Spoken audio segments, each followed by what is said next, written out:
के काहे गोरी कर तारू माना कहेलु कसी हजी से डाल हाई पूरा जादो जी के काहे गोरी कर तारू माना कहेलु कसी हजी से डाल हाई पूरा होली होला नारी जात वाली होली होला ना जात औरी पात वाली रंग डाल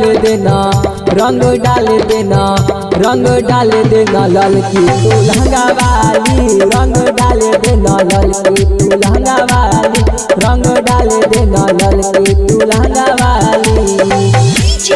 संदीप बाबू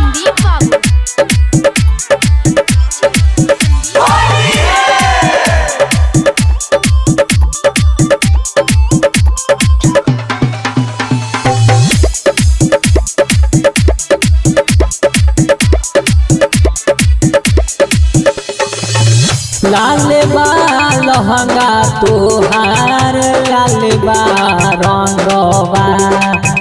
जो बना में डालम तोहार ढोरिया में सरकी लाल बा लहंगा तोहार लाल बा रंगवा जो बना में डालम तोहार ढोरिया में सरकी कूदी के ना भाग जानी होने वाली कूदी के ना भाग जानी होने वाली रंग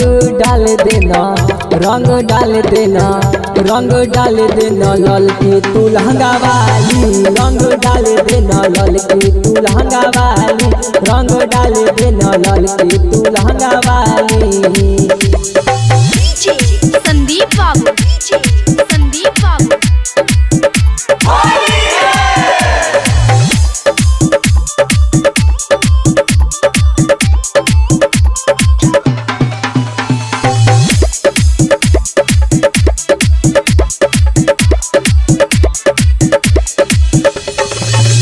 केहू नाही बोली गोरी हवे हर टोली भरल पिचकारी कहे अब हेने डाली